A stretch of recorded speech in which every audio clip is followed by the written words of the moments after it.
Before I get started, I would like to thank the Board of Trustees for the new ramp that enabled me to get up here. Unfortunately, in putting it up, it disabled Anna.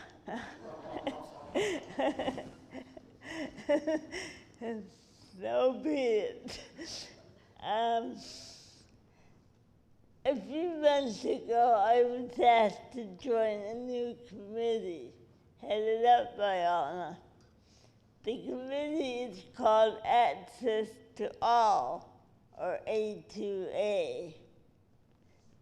The purpose is to evaluate and possibly provide accessible accommodations here at Pilgrim. I told a fellow member about the committee, and her response was, "Don't we already do that?" Yes, Pilgrim has done a fairly good job in meeting the accessible needs of the physically disabled. However, many people with different disabilities have different accessibility needs. A person who is blind will never be able to read the bulletin, no matter how large the print is.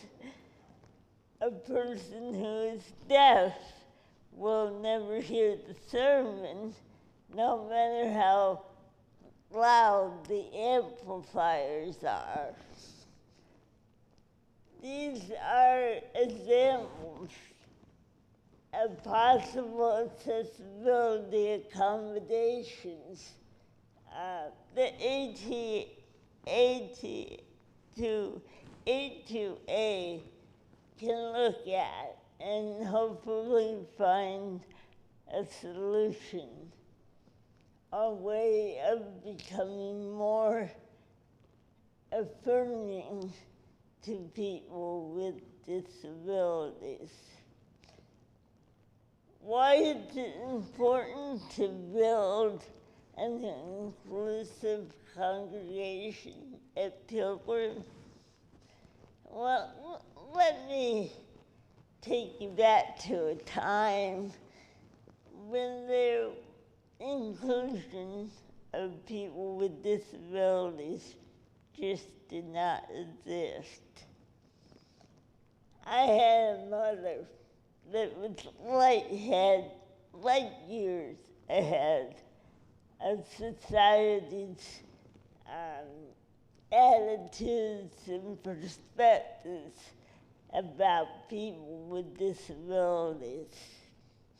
In the 50s, people with disabilities were hidden away in their family's home or put in institutions and quickly forgotten.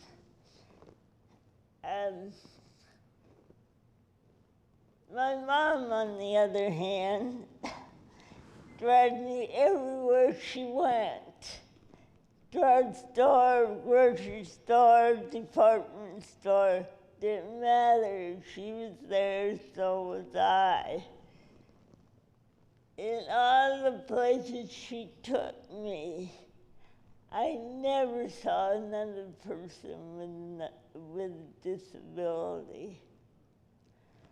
I was bused for 4 hours a day to attend a special school for children with disabilities. But I never saw an adult with a disability. I came to believe that children with disabilities never grew up. I even asked my mother when I was going to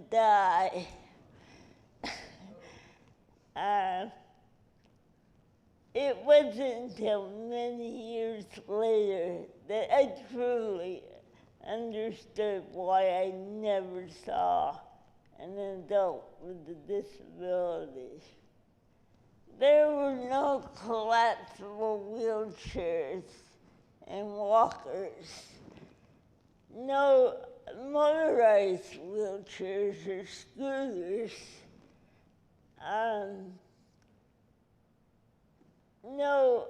no curb cuts at street corners or in front of stores.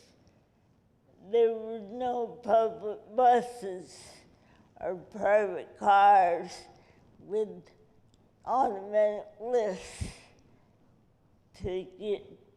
for people to get into.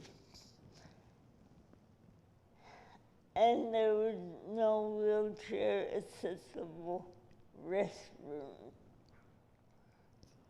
In 1990, the Americans with Disabilities Act, known as the ADA, was passed and has eliminated many of the physical barriers. It paved the way for inclusion. The purpose of the ADA was to build an inclusive society and to assure the rights and freedoms of people with disabilities.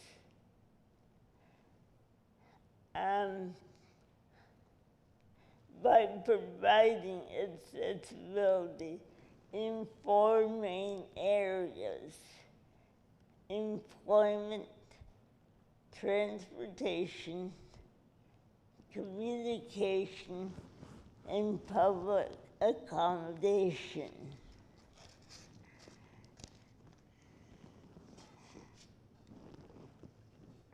You may be surprised to know that churches and public and private clubs were exempt from the ADA. That's why I was so impressed when I came to Pilgrim and found a wheelchair accessible bathroom. Actually, there were 3. Now there are 4. We have more accessible bathrooms than we do accessible parking spaces. I doubt if there's anyone else here, that based on their decision on becoming a member simply because they could use the bathroom. There was also a nice, gentle slope from Pilgrim Hall to the church. There are 2 designated wheelchair places for people to sit, one on each side of the church.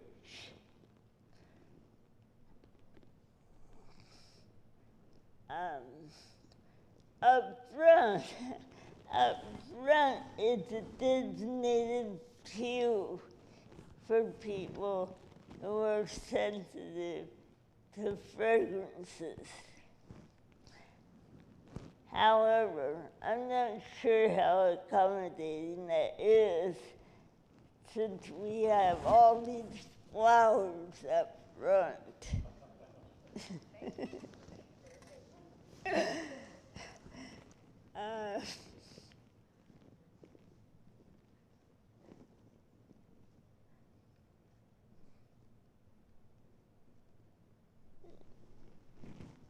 It's not bad though.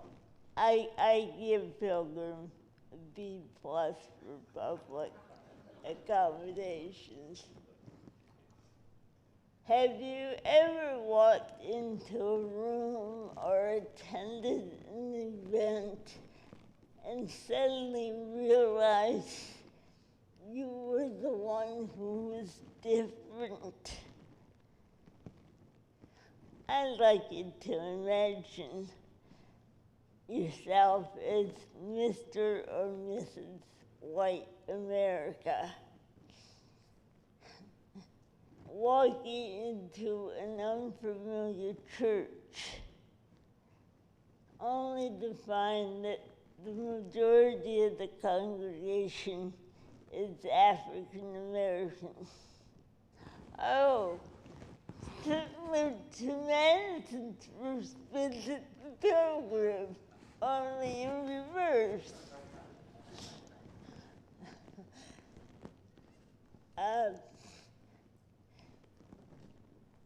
You feel as though everyone is staring at you, and in which you simply could disappear. Or maybe the people don't even recognize that you're there, and you feel small and invisible. Either way, you don't feel like you belong. Chances are your first reaction is to flee. And because you're simply not used to being different. We all need and want to feel included, to be acknowledged and recognized as a part of a group. When we are, it builds our confidence and our self-esteem. No one likes standing out like a sore thumb or being ignored and treated as if you were invisible.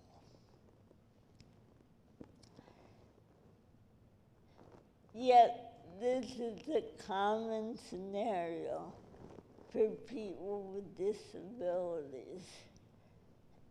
They face going into a new and unfamiliar environment every day.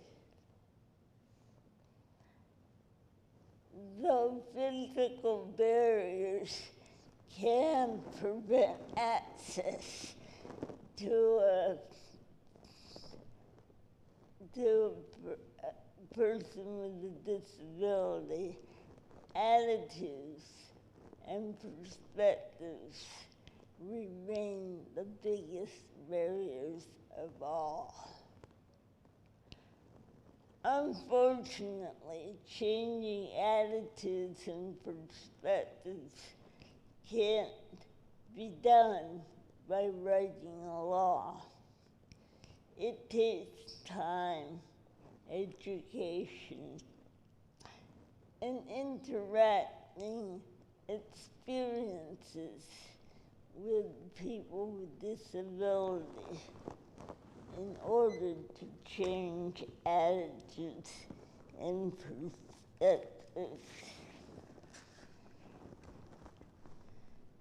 It takes the willingness of people to do as John suggested last week in his sermon, the willingness to look at people with disabilities from the inside out. In doing so, others will understand why we say we are people first, our disability is second.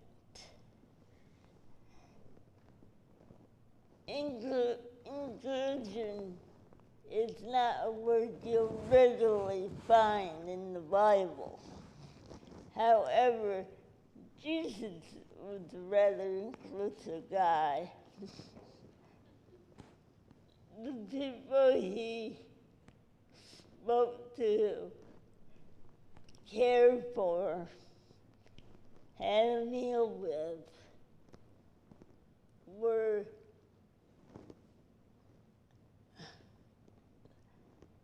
included people who had leprosy, who were paralyzed, who were prostitutes and tax collectors. If Jesus were to march in a parade for human rights, I envision that his sign would say, "All lives matter." After all, his commandment to his disciples was to love one another. In 1 John, it's written, "No one has ever seen God, but if we love one another, God lives in union with us, and his or her love is made perfect in us." There is no fear in love. Perfect love drives out fear. It has been my experience that in absence of fear, acceptance takes its place. I can easily accept myself and who I am, as well as those people around me, no matter what our differences are. Without fear, God's love shines through us, and it's manifested in small miracles that can result in changing our lives for the better.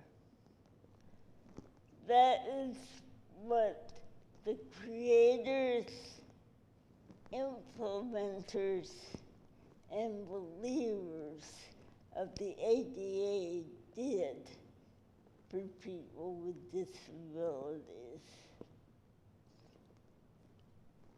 There are many different forms of disabilities: cerebral palsy, learning disabilities, ADHD, epilepsy, that affect many different kinds of people: parents, children, elderly.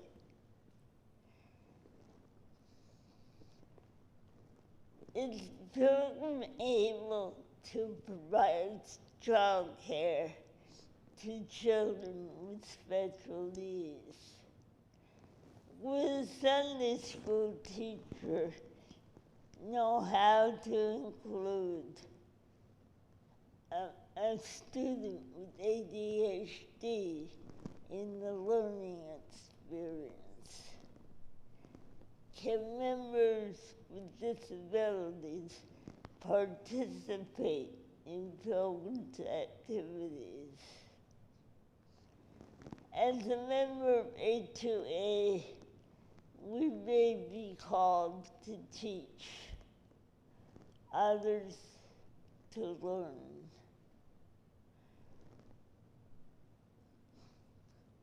What path do we want to take? Who do we want to serve? And how do we want to serve them?